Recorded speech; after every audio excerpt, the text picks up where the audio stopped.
Fort Bragg's library wasn't exactly a hotspot for young paratroopers. Most of the 82nd Airborne preferred the gym, the PX, or anywhere with more action than dusty books and whispered conversations. But sometimes they needed quiet spaces to study for promotion exams or video call home. Private First Class Marcus Jackson was one of the regulars, not because he was a bookworm, but because his mom back in Detroit insisted on FaceTime calls every Tuesday at 1500 hours, and the library had the best Wi-Fi on base.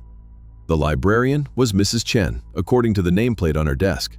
She looked to be in her 50s, with graying hair pulled back in a neat bun and wire-rimmed glasses. She wore simple blouses and slacks, nothing that drew attention. In 3 months of coming here, Jackson had maybe heard her speak 50 words total.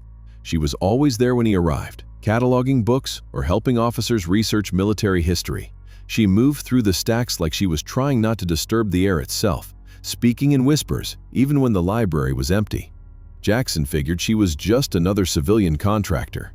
Fort Bragg employed hundreds of civilians, cafeteria workers, maintenance staff, administrative assistants. Most were locals who needed steady work and didn't mind military bureaucracy.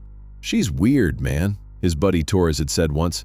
"Like, creepy quiet, probably never been off base in her life." But Jackson didn't think she was weird, just shy maybe. Mrs. Chen seemed to prefer the background, and that was fine with him.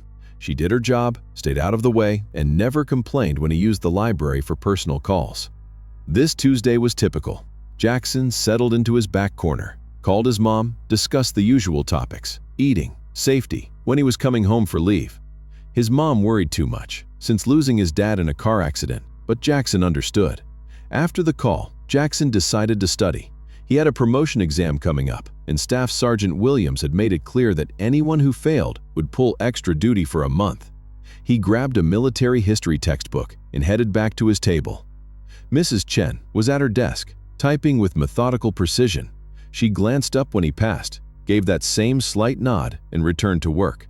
Jackson tried to focus on Cold War strategies, but the library's silence felt unnatural after months of constant military noise. Drill sergeants yelling, helicopters overhead, equipment clanking. He was reaching for his water bottle when his elbow knocked his pen off the table. It rolled across the floor and came to rest under Mrs. Chen's desk. "Sorry," Jackson whispered, getting up to retrieve it. "It's fine," she said softly. "I'll get it." But Jackson was already kneeling down, reaching under her desk. "No worries, I got it." That's when he saw it. Tucked in the shadows beneath Mrs. Chen's desk, mounted on a small wooden stand, barely visible unless you were at floor level, was a purple heart. The distinctive purple ribbon and gold-outlined heart-shaped metal caught the fluorescent light, unmistakable to anyone familiar with military decorations. A purple heart meant wounded in combat. It meant someone had taken enemy fire, been injured defending their country, and survived to receive recognition for their sacrifice. It wasn't the kind of medal you kept hidden under a desk, unless you had a very good reason. "Did you find it?" Mrs. Chen's voice sounded different now, tighter, like she knew exactly what he was looking at. Jackson emerged from under the desk slowly, his pen in hand, but his mind racing. He looked at Mrs. Chen with completely new eyes. The quiet librarian who whispered and moved like a ghost suddenly seemed different, not smaller or weaker, but careful, like someone who'd learned to be invisible for reasons that had nothing to do with shyness. "Yeah, got it," Jackson said, holding up the pen. He sat back down but couldn't concentrate on his book. His eyes kept drifting to Mrs. Chen's desk, wondering about the medal hidden underneath. Mrs. Chen continued typing, but Jackson noticed she was watching him peripherally. The comfortable silence between them had shifted into something more complex. Jackson wanted to ask about the Purple Heart, but something told him that would cross a line. If Mrs. Chen had wanted people to see her medal, she wouldn't have hidden it, but the questions wouldn't go away. How does a quiet librarian end up with a Purple Heart? When did she serve? What happened to her? And why keep it secret? After about an hour, Mrs. Chen stood and walked to his table. Jackson's heart rate spiked, thinking she was going to confront him. "The library closes in 30 minutes, she said quietly. "Did you need to check out that book?" "Oh, no, ma'am. It's reference only. I was just studying." She nodded and started to turn away, then paused. "Private Jackson?" Yes, ma'am? What you saw. She chose her words carefully. It's not something I discuss. Jackson met her eyes and saw something he hadn't noticed before. Not fear exactly, but a wariness that came from experience. I understand, ma'am. None of my business. Mrs. Chen studied his face for a moment, then nodded once. Thank you. As she walked away, Jackson caught something else, the way she moved. It was quiet and careful, yes, but there was also precision to it. She didn't just walk softly. She walked like someone who'd been trained to move without being detected. Like someone who'd learned to be invisible in situations where visibility meant danger. Jackson packed up and left with more questions than answers. But one thing was clear. Mrs. Chen wasn't just another civilian contractor. She was a veteran, and whatever had earned her that Purple Heart was something she'd chosen to keep private. Over the next few days, Jackson found himself paying closer attention to the librarian. The way she organized books with military precision, the way she could find any information a soldier needed, no matter how obscure. And he started to wonder, what kind of combat had she seen? The next week, Jackson found himself studying Mrs. Chen as much as his promotion materials. He wasn't being creepy, just observant in the way his drill sergeants had taught him to be aware of surroundings. And the more he watched, the more details he noticed that didn't fit with a typical civilian contractor. First, there was her knowledge. When Captain Rodriguez came in looking for information about logistics operations in Afghanistan, Mrs. Chen didn't just direct him to the right section. She pulled specific reports, cross-referenced them with declassified after-action reviews, and had materials ready in less than 10 minutes. Jackson had watched other librarians struggle to find basic information, but Mrs. Chen navigated military databases like she'd been using them for decades. Then there was her schedule. Jackson started arriving earlier for his Tuesday calls, and Mrs. Chen was always already there. Not just a few minutes early. She was there at 06:30 when the library officially opened. But her computer was already on, her coffee was half finished, and she was deep into whatever project she was working on. But it was the small things that really caught Jackson's attention. The way she automatically stood at attention when officers entered, then seemed to catch herself and relax into civilian posture. The way she organized her desk with everything at precise right angles, like someone who'd had military regulations drilled into them. The way she never seemed surprised by anything, even when young soldiers got rowdy or emergency announcements came over base loudspeakers. "You've been quiet lately," Torres said as they walked to chow. "Something on your mind?" Jackson almost told him about the Purple Heart, then thought better of it. Mrs. Chen had specifically asked him not to discuss it, and Jackson respected that, but he was curious enough to do some research. That afternoon, he stayed after his study session and approached Mrs. Chen's desk. "Ma'am, do you mind if I ask you something?" She looked up from her computer, expression neutral. "What can I help you with?" "How long have you been working here?" 15 years, she said without hesitation. "And before that?" Mrs. Chen's fingers paused over her keyboard. "Before that, I worked at other libraries." It wasn't exactly a lie, but it wasn't the whole truth either.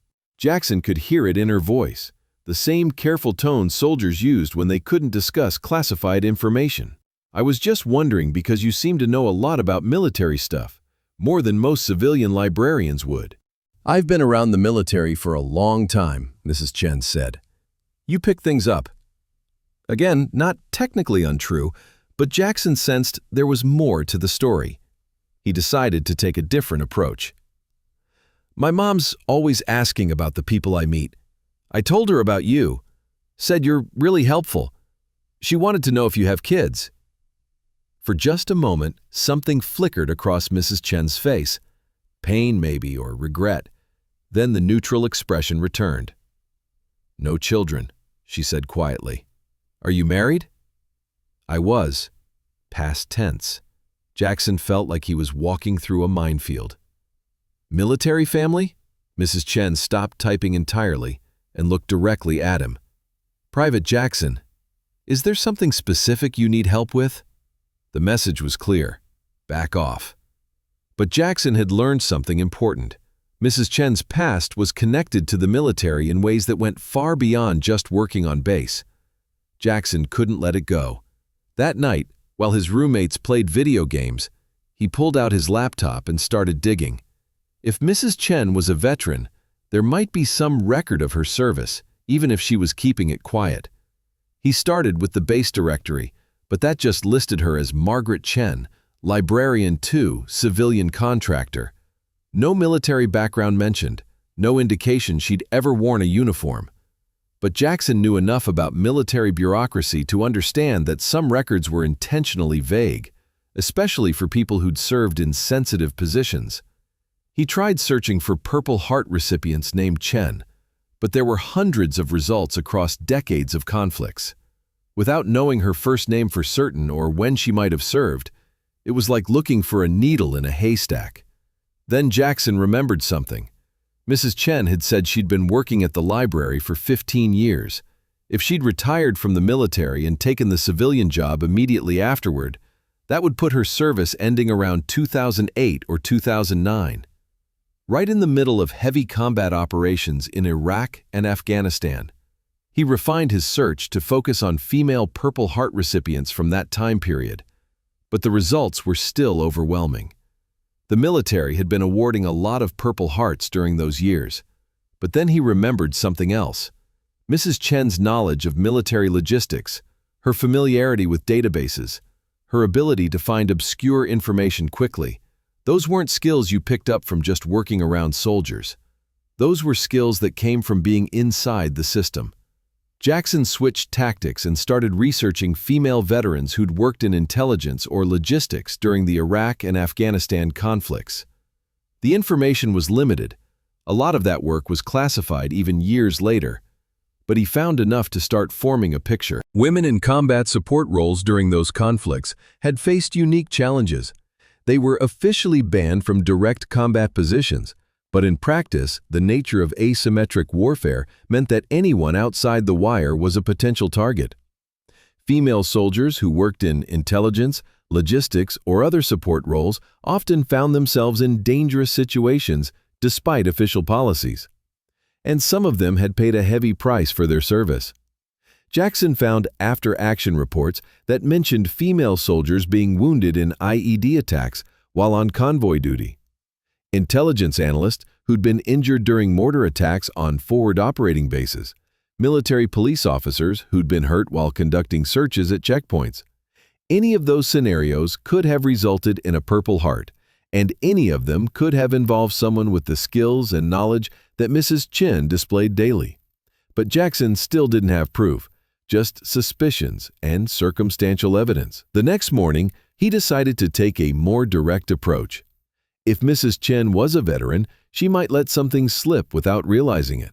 Jackson arrived at the library around 0700. Mrs. Chen was already there, as expected.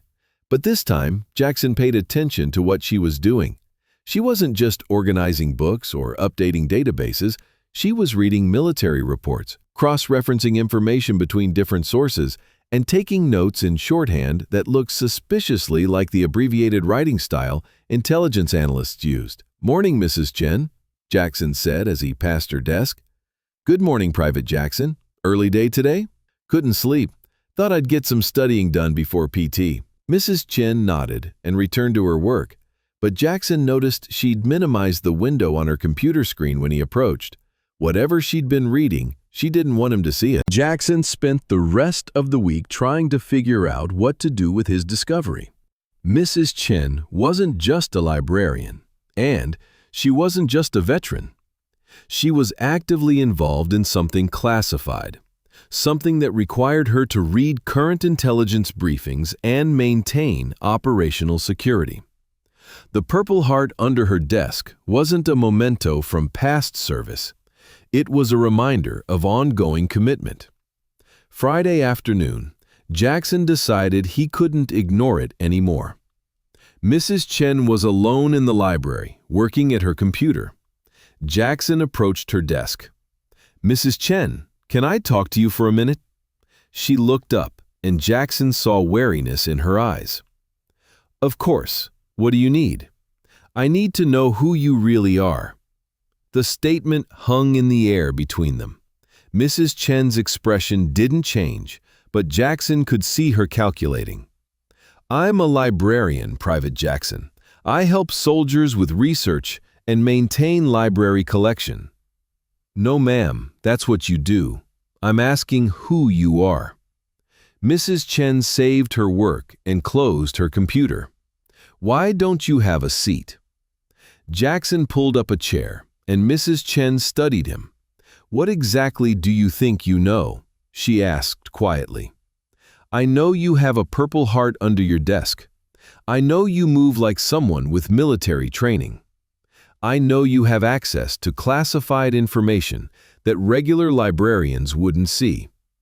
And I know you're not just some civilian contractor. Mrs. Chen was quiet for a long time. Have you discussed your observations with anyone else? No, ma'am. Why not? Jackson thought about it.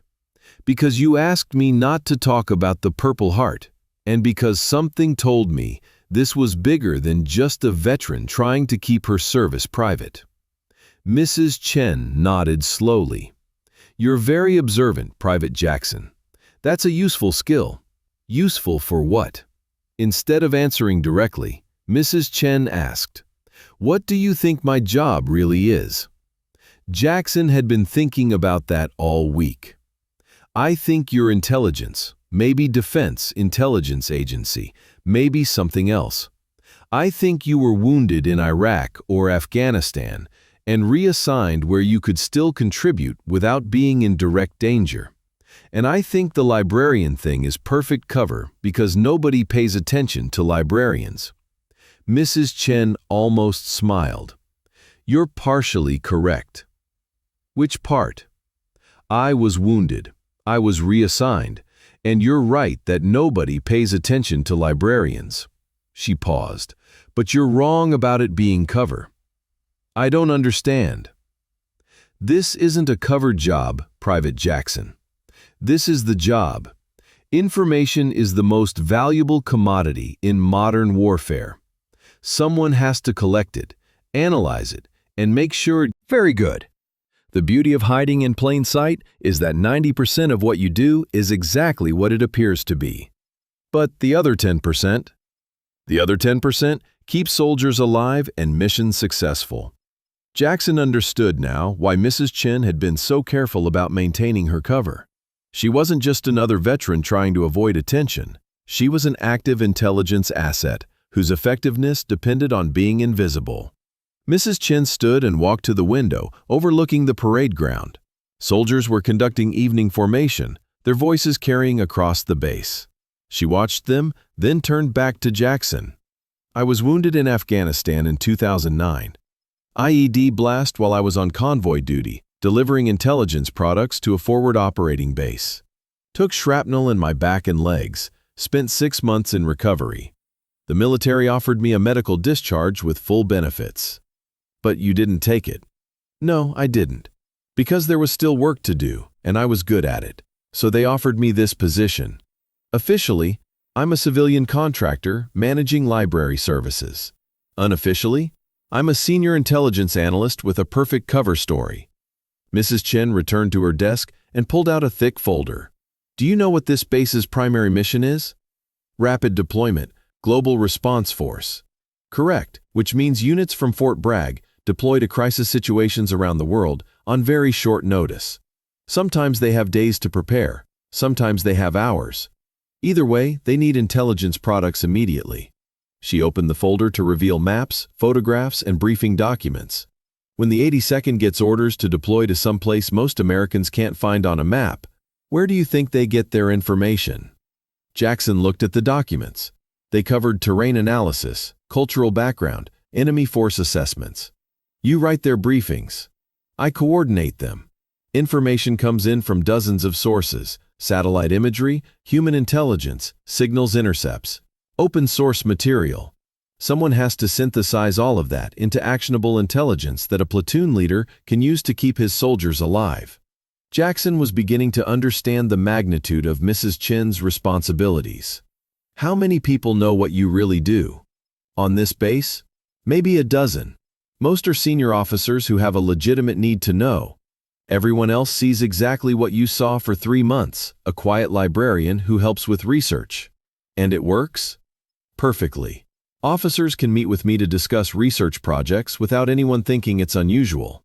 I can access any database on base because librarians need broad access. And if someone gets curious about why I'm reading classified material, well, librarians read everything. Mrs. Chen closed the folder and locked it in her desk drawer. The cover story is so good that sometimes I forget it's not real. I've been doing this job for 15 years, and I genuinely love helping soldiers with their actual research needs. The intelligence work is important, but so is making sure a young private can video call his mother. Jackson thought about all the times he'd seen Mrs. Chen helping soldiers with routine requests. So when you were helping Captain Rodriguez with logistics information, that was legitimate research. But when I had the materials ready so quickly, it was because I'd already compiled most of that information for an intelligence product last month. Why are you telling me all this? Mrs. Chen studied him carefully. Because you figured it out anyway, and because you kept quiet about it even when you had questions. And because I think you might be interested in doing more than just calling your mother every Tuesday, Mrs. Chen continued. Jackson felt his heart rate spike. Ma'am, your promotion exam is next week. Your scores have been consistently high, and your squad leaders speak well of your attention to detail. Have you given any thought to what you want to do after you make specialist? Not really, just focused on making it through my first enlistment. You might consider expanding your options, military intelligence, for example. There are opportunities for soldiers who can see details that others miss. Jackson's mind was racing. When he'd enlisted, he'd just wanted to serve his country and maybe get college money. He'd never considered intelligence work. I don't have any experience with that kind of stuff, he said. Neither did I when I started. Experience comes with training and time. What matters is aptitude and discretion. You've demonstrated both. Mrs. Chen pulled out another folder. There's a military intelligence unit here on base. They occasionally need soldiers who can blend in, who don't stand out, who can be in places without drawing attention. Soldiers who look like regular paratroopers, but have additional skills. Jackson opened the folder and found information about military occupational specialty retraining programs. You want me to reclass? I want you to consider your options. You could spend the rest of your enlistment jumping out of airplanes, which is valuable work, or you could learn skills that would serve you for the rest of your career, whether you stay in the military or transition to civilian intelligence work. Jackson thought about his current job as an infantry soldier. The training was interesting, but repetitive. And if he was honest, he'd been feeling like he wasn't contributing much beyond being another rifle in the formation. What would I actually be doing? Initially, training. Learning how to collect and analyze information, how to write intelligence reports, how to brief senior officers. Eventually, that depends on your aptitude and the needs of the unit. Mrs. Chen leaned forward. But Jackson, understand that this isn't a game. Intelligence work means access to classified information that could get people killed if it's compromised. It means working with sources and methods that can't be discussed outside of secure facilities. Jackson thought about the weight of what she was describing. Is that why you stay here? The responsibility? Partly, but also because I'm good at it, and the work matters. When I write an intelligence brief that helps a platoon avoid an ambush, that's worth more than any medal. Jackson looked around the quiet library, trying to imagine Mrs. Chen's hidden world of classified briefings and intelligence analysis. Do you ever regret it? The choice you made when you were young? Mrs. Chen considered the question seriously. Regret is a luxury I can't afford. I made a choice to become something that could protect innocent people from things they'd never be able to handle. But what about your life? Your happiness? Happiness is watching your neighbors sleep safely in their bed, not knowing that someone spent the night making sure nothing could harm them. Jackson felt the weight of her words. This woman had sacrificed her entire identity to protect people who would never know her name. Can I think about it? Of course, but Jackson, if you decide you're not interested, This conversation never happened. Clear? Yes, ma'am. That night, Jackson lay in his bunk staring at the ceiling while his roommate slept. The folder Mrs. Chen had given him was locked in his wall locker, but he could recite its contents from memory. Military intelligence reclass requirements, training locations, career progression timelines.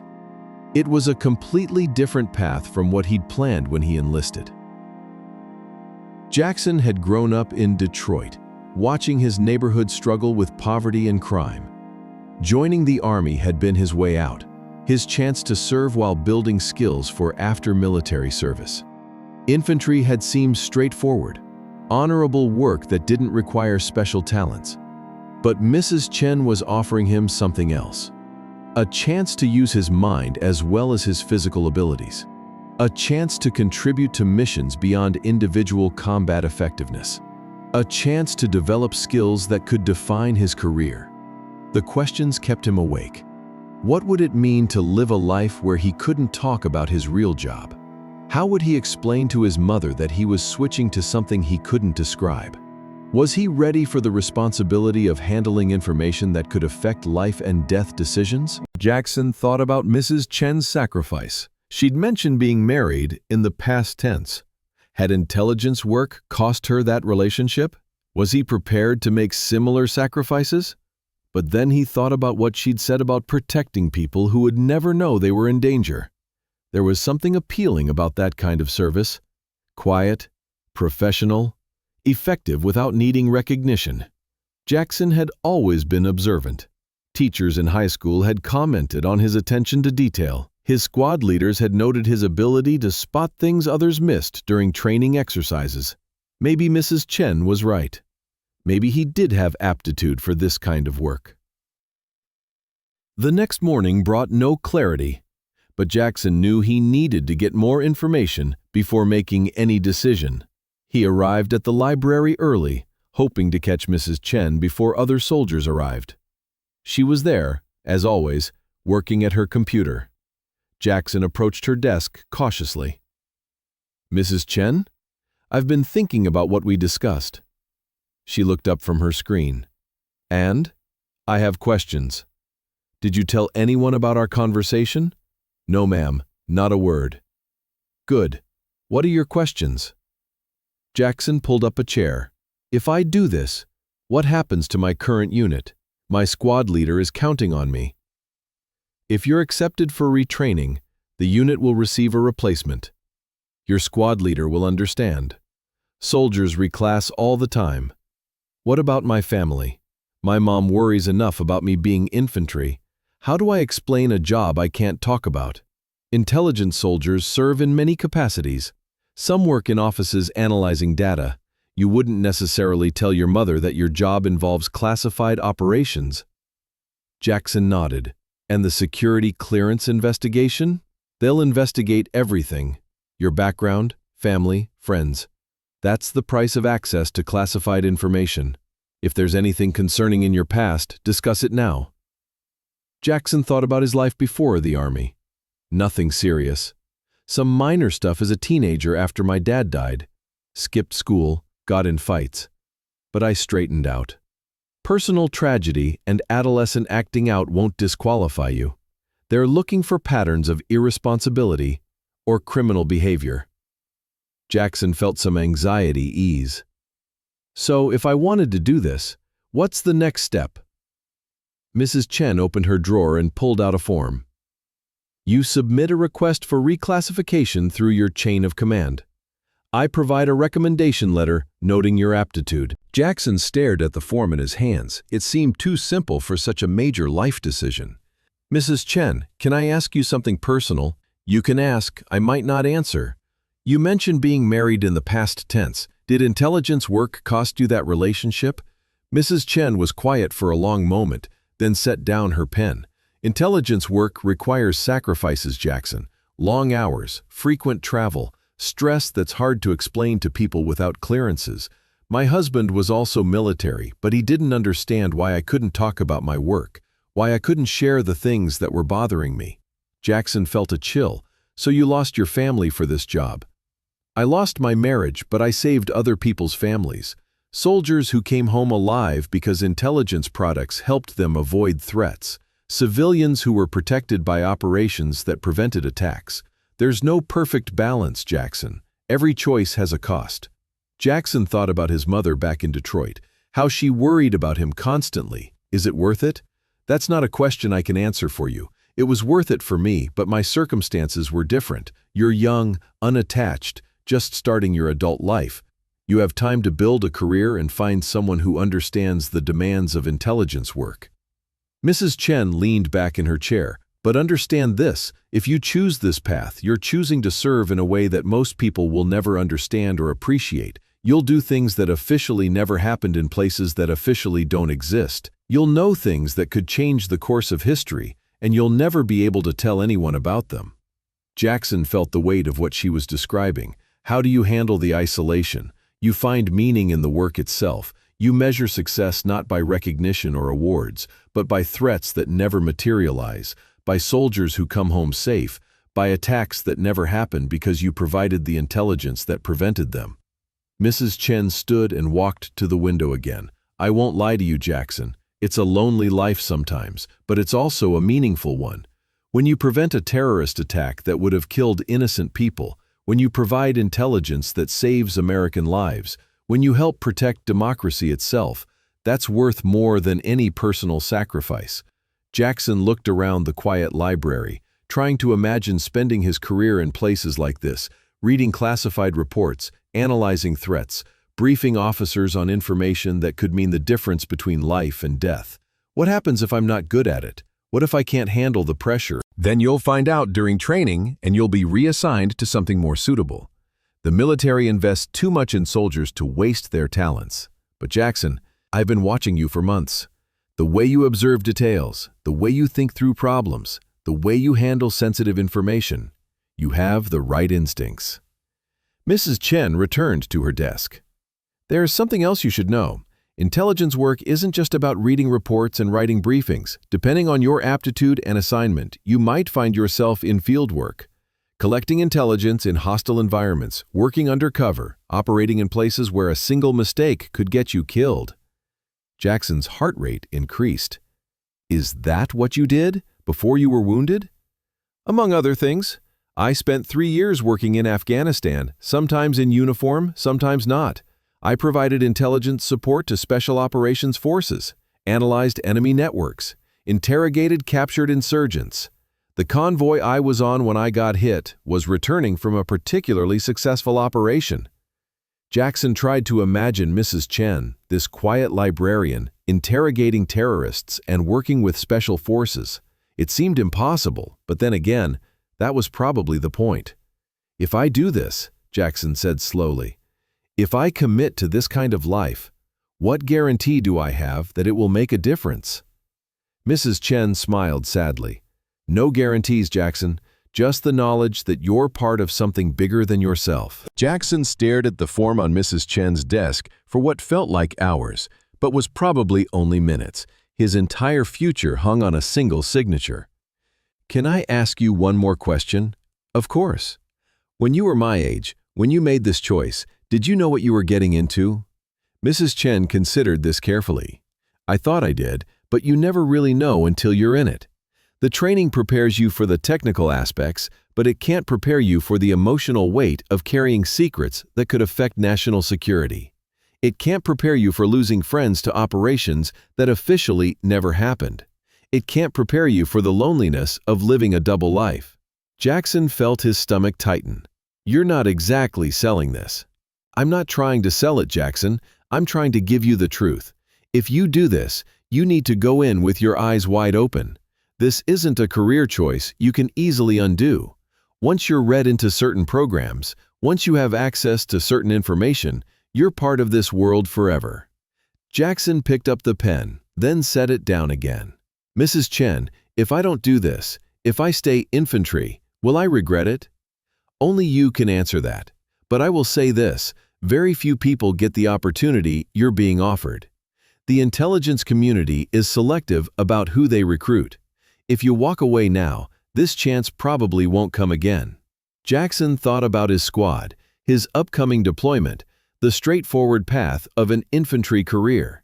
Then he thought about Mrs. Chen's hidden world of classified briefings and life-or-death intelligence decisions. What's your honest assessment? Do you think I have what it takes? Mrs. Chen looked him in the eye. I think you have the raw materials: intelligence, observational skills, discretion, courage. Whether you can develop those into the specialized skills needed for this work depends on your dedication and the quality of your training. Jackson nodded slowly. And if I succeed? If I become good at this? Then you'll spend your career protecting people who will never know your name, preventing disasters that will never make the news, serving your country in ways that will never be publicly acknowledged. You'll be a ghost, Jackson, invisible but essential. The phrase stuck with him. A ghost, invisible but essential. Jackson thought about his father, who died when Jackson was 16. His dad had always told him to find work that mattered, work that made a difference in the world. Infantry was honorable service, but this was something else entirely. Jackson picked up the pen again. This time, he didn't set it down. Mrs. Chen, if I sign this, what happens next? You submit it through your chain of command. I write my recommendation. You'll be interviewed by people whose names you'll never know. If they approve you, you'll go to training. If you complete training successfully, you'll receive your first assignment. And then you disappear into the invisible war, Private Jackson, and you spend the rest of your career making sure that war never becomes visible to the people you're protecting. Jackson looked at the form one last time, then signed his name at the bottom. The signature felt heavier than it should have, like he was signing away more than just his current military career. Mrs. Chen took the form and locked it in her desk drawer. Welcome to the intelligence community, Jackson. Your real training starts now. Jackson felt a mixture of excitement and terror. He'd just committed to a life he couldn't fully understand, in service of a mission he couldn't discuss with anyone. But somehow, sitting in that quiet library with a woman who'd sacrificed everything to serve her country in the shadows, it felt like exactly the right choice. Thank you, Mrs. Chen, for trusting me with this. Thank you for being worthy of that trust. Now go study for your promotion exam. Intelligence soldiers still need to be good soldiers first. As Jackson left the library, he realized he'd never see Mrs. Chen the same way again. She wasn't just a quiet librarian. She was a guardian of secrets, a protector operating in plain sight. And now, so was he.